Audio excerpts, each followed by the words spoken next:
I'm Ethan Liu with 10 minutes of news from here in Taiwan and around the world. Taiwan's presidential candidates are speaking out against China's attempts to pressure a Taiwanese musical group. It comes after Reuters reported that rock band Mayday had refused requests from Chinese media to voice support for Beijing's claims on Taiwan.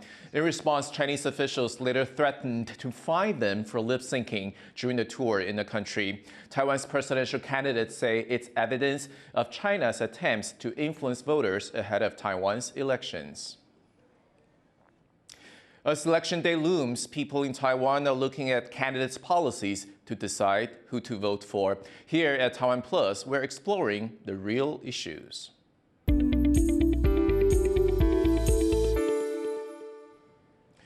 With Taiwan's elections a little over 2 weeks away, candidates have been making all sorts of promises. But there's one group that feels left behind. Louis Watt explains.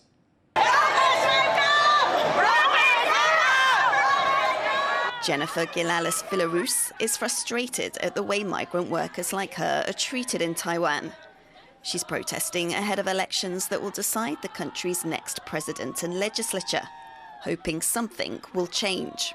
Because migrant workers cannot vote here, so we're doing the rally to have our voice to listen by the government. A domestic helper from the Philippines, Villarus stands with other migrant workers calling for an end to what they see as unfair labor practices and discrimination. And how they're treated here has become an election issue because tens of thousands more are needed to keep the economy going. Migrant workers make up 3% of Taiwan's population. Coming mostly from Indonesia, the Philippines and Vietnam, they work in factories and the semiconductor industry that powers Taiwan's economy. And they care for the country's growing elderly population. But tens of thousands of migrant workers lose their legal status when they leave an employer, often in search of higher wages or to avoid broker agency fees and poor treatment.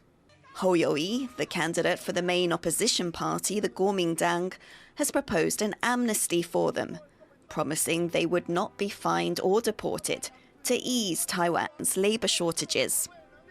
Another opposition candidate, Ko Wen-je, says migrant workers should be able to get a new job within the same industry. But the ruling Democratic Progressive Party's candidate, Vice President Lai Ching-te, is focused more on attracting foreign professionals to help improve Taiwan's competitiveness, mostly Westerners who don't face frequent police checks like workers from Southeast Asia. Observers say whoever wins the election in January, how migrant workers are treated could affect Taiwan's relations with Southeast Asian nations. It's more important, I think, just from a civil rights perspective for people to be treated well. But yes, it does have a knock-on effect on the image of the country. Activists aren't holding out much hope for better treatment, but say a democratic society needs to look after all its members. No matter which parties, they care nothing about the migrant workers issue.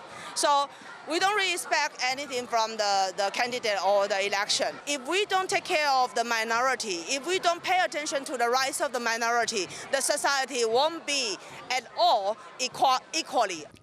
A strong economy is a priority for all the presidential candidates. And for that, they need migrant workers to fill the gaps in the workforce. So even without the ability to vote, the voices of those who come to make their living in Taiwan count. Luffy Lee and Louise Watt for TaiwanPlus. That's the end of our series looking at the real issues, but you can find the other episodes on the TaiwanPlus website. Join us again next week when we turn our attention to the China factor in Taiwan's upcoming elections. Meanwhile, the three candidates vying to become Taiwan's next president will hold their first live televised debate on Saturday. Sully Anson went to the venue to see what we can expect. Right here on this stage is where the showdown will happen between Taiwan's presidential candidates in a debate on Saturday, broadcast live on local television.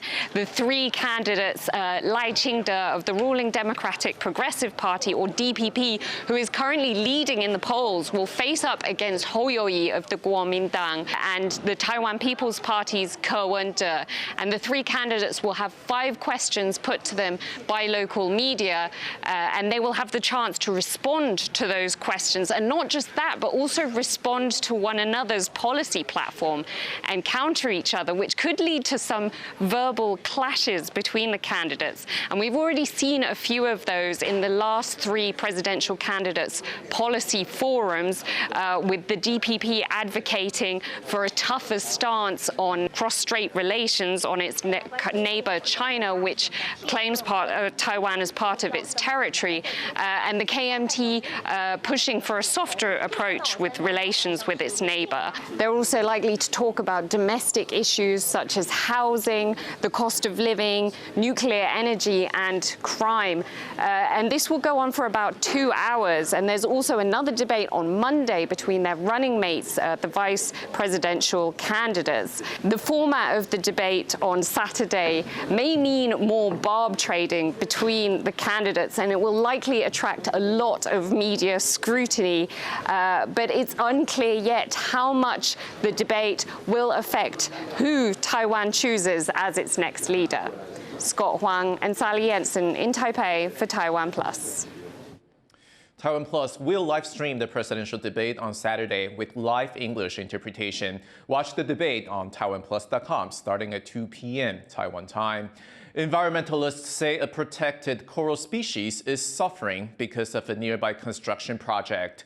Environmentalists surveyed the Datan algal reef in northern Taiwan, where a controversial natural gas terminal is under development. The project has been a sore spot for conservationists since it was moved to this location in 2018. The company behind the project and government authorities say that changes to the local ecology are in line with environmental impact assessments, but conservationists say there's a noticeable drop in the coral population.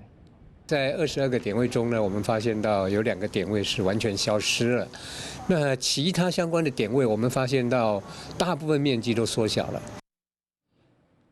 A town in southern Taiwan is turning driftwood into musical instruments. Laura Stewart takes a look at how a local community is transforming its culture.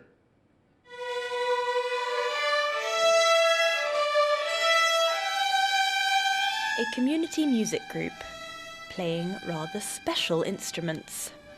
These violins are made out of driftwood collected from the Zhengwen Reservoir in Taiwan's southern Chiayi County. It's part of a push to get older people in Taiwan involved in creative activities.